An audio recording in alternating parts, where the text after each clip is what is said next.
Bonjour à toutes et à tous et bienvenue dans la Géozone. J'espère que vous allez bien et que vous êtes chaud aujourd'hui pour un nouveau 6 cartes sûres. Je vous rappelle le concept, on parle d'un lieu au travers de 6 cartes plus ou moins sérieuses. Aujourd'hui, on va s'attaquer à Paris, une ville qu'on aime beaucoup détester quand on est provincial. Mais vous inquiétez pas, si vous venez de région parisienne, vous apprendrez quand même quelques petites choses dans cette vidéo. Puis la dernière carte vous sera présentée par un invité très spécial, donc restez bien jusqu'à la fin de la vidéo. Vous êtes prêts? C'est parti!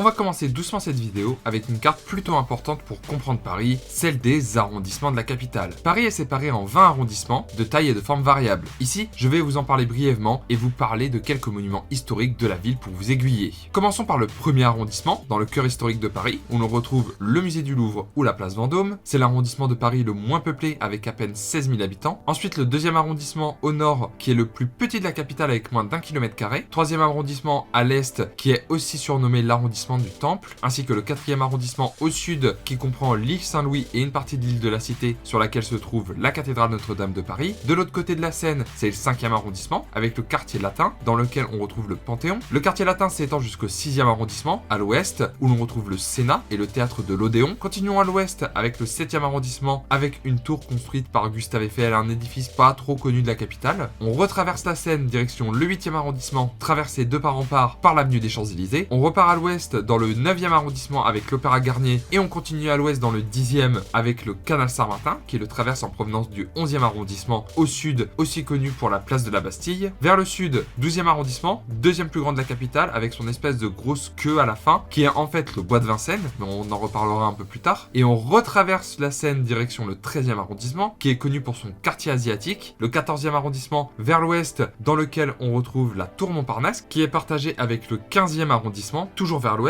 qui est le plus peuplé de Paris avec 230 000 habitants. Dernière traversée de la Seine vers le nord avec le plus grand arrondissement de Paris, le 16e, qui est surtout occupé par le bois de Boulogne et qui est très connu pour être très aisé. On se rapproche de la fin avec le 17e arrondissement au nord-est, le 18e à l'est avec le Sacré-Cœur, le 19e toujours à l'est et enfin le 20e arrondissement au sud. Comme vous avez pu peut-être le remarquer, les arrondissements forment un escargot du centre vers l'extérieur. Ça vous aidera peut-être à les retenir lors de votre prochaine visite dans la capitale.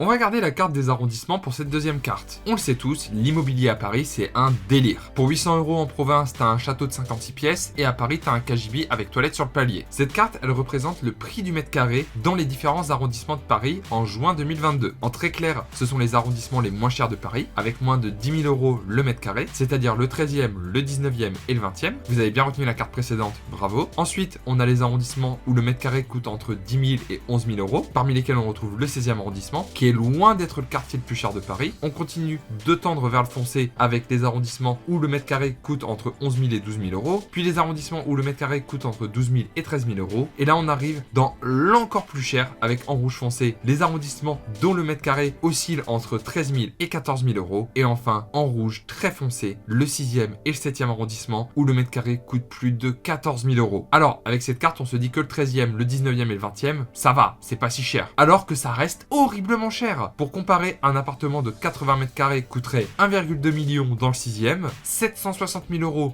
dans le 19e, et pour prendre un exemple en province, 312 000 € à Strasbourg. Et oui, l'immobilier à Paris, c'est vraiment un délire.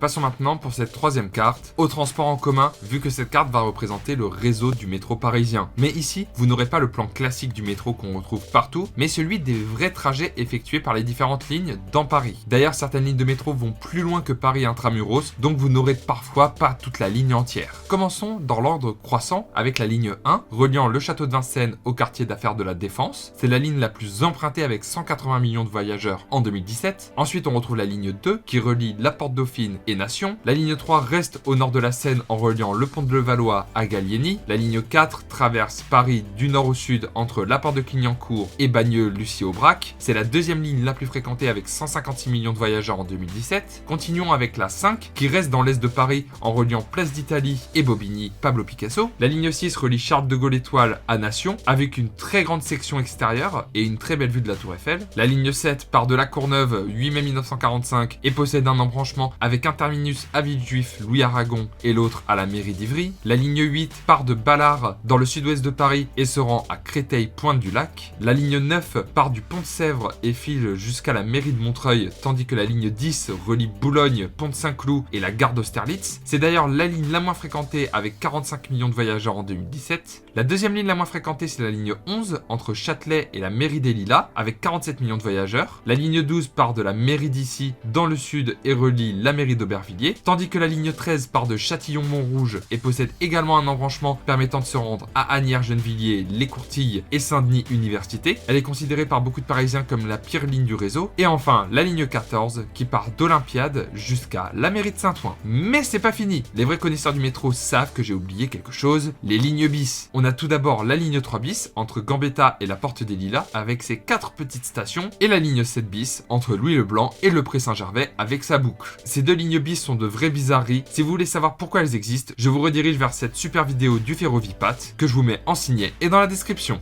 Poursuivons, si vous le voulez bien, par quelque chose de très parisien, les portes. Alors là, vous allez vous demander de quoi je parle. La spécialité des Parisiens, c'est plutôt être désagréable que les portes. Cependant, ici, on va parler des portes pour rentrer dans Paris. En tant que provincial, je n'ai jamais su, par exemple, où était la porte d'Orléans ou la porte de Pantin. Donc voici la carte des portes d'entrée de Paris. Alors, ce sont pas les seuls accès pour entrer dans Paris, évidemment, et j'ai mis les principales pour éviter de surcharger. En partant de l'est et dans le sens des aiguilles du montre, on retrouve la porte des Lilas, la porte de Bagnolet, la porte de Montreuil, la porte de Vincennes, la porte de Bercy, la porte d'Italie, qui est sûrement une des plus connues, la porte de Gentilly, la porte d'Orléans, la porte de Sèvres, la porte de Saint-Cloud, la porte d'Auteuil, par loin du Parc des Princes, la porte Maillot, la porte de Saint-Ouen, la porte de la Chapelle, la porte de la Villette et la porte de Pantin. Si vous pensez que j'ai oublié une autre porte importante, les Parisiens, n'hésitez pas à l'écrire en commentaire. Cinquième et dernière carte pour ma part. Quand on prend l'une des portes de la carte précédente, on arrive sur le périphérique. Oui, effectivement, mais c'est pas ce que je voulais dire. On arrive dans les villes limitrophes de la capitale, donc qui touchent Paris. Vous avez vu, toutes les cartes sont reliées entre elles, ça charbonne vraiment fort à la Géozone Corporation. Bon, à votre avis, combien de villes sont limitrophes à Paris? Une dizaine à tout casser? Il y en a 29. Rien que ça. N'hésitez pas à mettre pause et à tenter d'en deviner un maximum. Et écrivez votre score dans les commentaires après que je vous les ai toutes citées. En partant de l'ouest et toujours dans le sens des aiguilles d'une montre, on retrouve Suresnes, Puteaux, Neuilly-sur-Seine, Levallois-Perret, la ville des Balkany, Clichy, à ne pas confondre avec Clichy-sous-Bois, qui se trouve aussi en région parisienne, Saint-Ouen, Saint-Denis, là où on retrouve le Stade de France, Aubervilliers, Pantin, le Pré-Saint-Gervais, la plus petite commune limitrophe de Paris avec 0,7 km², les Lilas, Bagnolet, Montreuil, Saint-Mandé, Vincennes, Fontenay-sous-Bois, Nogent-sur-Marne, Joinville-le-Pont, Saint-Maurice, avec sa forme très allongée, Charenton-le-Pont, Ivry-sur-Seine, le Kremlin-Bicêtre, Gentilly, Montrouge, Malakoff, pour moi c'était une assurance, mais finalement c'est aussi une ville, Vanves, Issy-les-Moulineaux, Boulogne-Billancourt, et pour finir, Saint-Cloud. Alors, parmi ces 29 villes, vous en connaissiez combien ?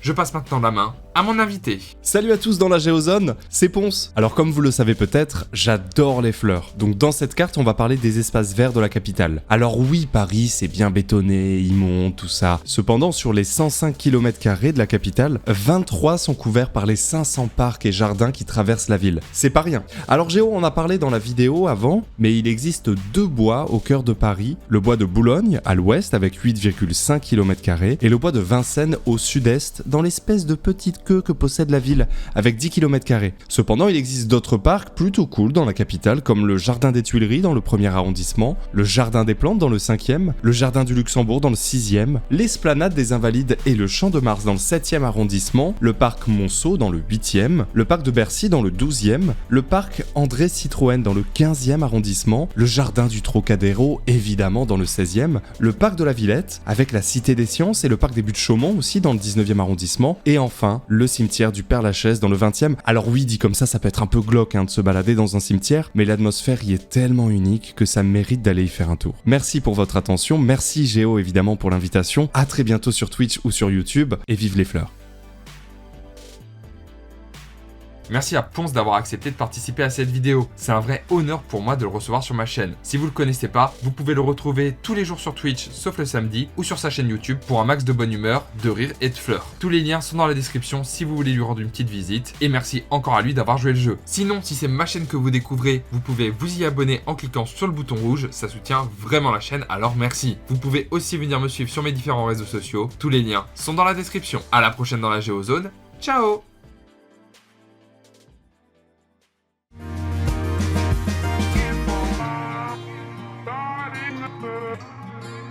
No. bébé.